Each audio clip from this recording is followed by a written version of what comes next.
করলার ভাজি আমরা কম বেশি সবাই পছন্দ করি, কিন্তু করলা দিয়ে কখনো মাছের ঝোল খেয়ে দেখেছেন? অবশ্যই করলা দিয়ে মাছের ঝোলের রেসিপিটি ট্রাই করবেন, আশা করি আপনাদের ভালো লাগবে। আসসালামু আলাইকুম, আজকে আমি আপনাদেরকে দেখাবো করলা আর আলু দিয়ে মজাদার একটি রুই মাছের ঝোলের রেসিপি। প্রথমেই আমি চুলায় একটি পাতিল বসিয়ে দিয়েছি, এখানে আমি 1 কাপ পরিমাণ পানি দিয়ে দিয়েছি। আর করলাগুলোকে আমি কিভাবে কেটে নিয়েছি আপনারা দেখেই বুঝতে পারছেন। এর মাঝে আমি 1 চামচ পরিমাণ লবণ দিয়ে দেবো। করলাটিকে আমি 2 থেকে 3 মিনিট হালকা ভাপিয়ে নেব, এতে করে করলার যে তিতা ভাবটি আছে সে তিতা ভাবটি আর থাকবে না। অপরদিকে আমি মাছগুলোকে লবণ হলুদ দিয়ে 2 মিনিট মাখিয়ে রেখেছিলাম। এরপর আমি চুলায় একটি কড়াই বসিয়ে দিয়েছি এবং তেলটি খুব ভালোভাবে গরম হয়ে আসলে এর মাঝে আমি মাছগুলোকে দিয়ে দিয়েছি। করলা দিয়ে মাছের ঝোলের রেসিপিটি তৈরি করার জন্য মাছগুলোকে খুব ভালোভাবে কড়া করে ভেজে নিতে হবে। আপনারা দেখতেই পাচ্ছেন আমার মাছগুলো খুব ভালোভাবে ভেজে নেওয়া হয়ে গেছে। এই পর্যায়ে আমি মাছগুলোকে তুলে নেব। মাছগুলোকে তুলে নেওয়া হয়ে গেলেই এই তেলের মাঝে আমি 3টি আগে থেকে পেঁয়াজ কুচি করে কেটে নিয়েছি, সেই 3টি পেঁয়াজ এখানে আমি দিয়ে দেব। এরপর আমি একটি চামচের সাহায্যে উলটপালট করে পেঁয়াজগুলোকে ভেজে নেব। এরপর এখানে আমি দিয়ে দিব 6টি কাঁচামরিচ কুচি। আবারও আমি সবগুলো পেঁয়াজ এবং মরিচগুলোকে খুব ভালোভাবে উল্টে পাল্টে ভেজে নেব। একটু বাদামি কালারের হয়ে আসলে এই পর্যায়ে আমি 1 চামচ পরিমাণ আদা বাটা আর 1 চামচ পরিমাণ রসুন বাটা দিয়ে দেব।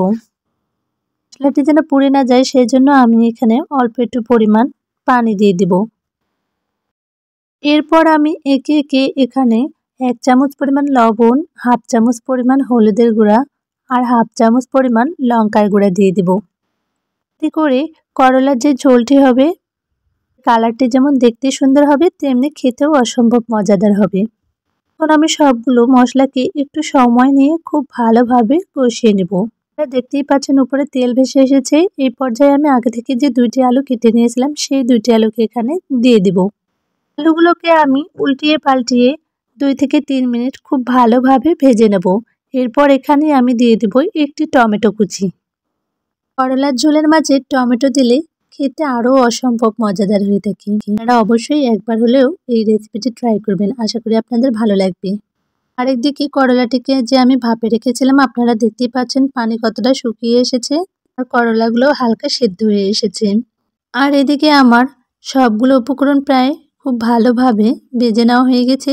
এই পর্যায়ে আমি আগে থেকে যে করলাটি ভাপ দিয়ে নিয়েছিলাম সেই করলাটিকে এখানে দিয়ে দিব।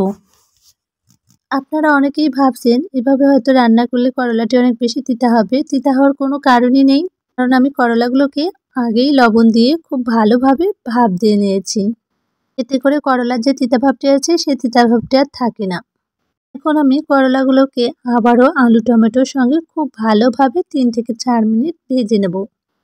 এই রেসিপিটি রান্না করার সময় হাতে একটু সময় নিয়ে খুব ভালোভাবে ভেজে রান্না করতে হবে, এতে করে স্বাদ দ্বিগুণ হয়ে যাবে।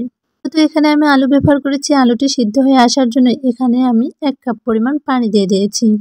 আর কোনো প্রকারই আমি এখানে ঢাকনা দিব না, ঢাকনা দিলে করলাটি তিতা হওয়ার সম্ভাবনা থাকবে। আপনারা দেখতেই পাচ্ছেন খুব সুন্দর একটি বলক চলে এসেছে। এই পর্যায়ে আমি আগে থেকে যে ভেজে রেখেছিলাম মাছগুলোকে সেই মাছগুলোকে এখানে আমি দিয়ে দিব। দিয়ে আমি 1 মিনিট উল্টিয়ে পাল্টিয়ে খুব ভালোভাবে একটু ভেজে নেব। এখন আমি এই রেসিপিটি খুব বেশি ঝোল ঝোল রাখবো না, একটু চচ্চড়ি ভাব করব। এই জন্য পানিটা আর একটু শুকিয়ে আসা পর্যন্ত অপেক্ষা করব।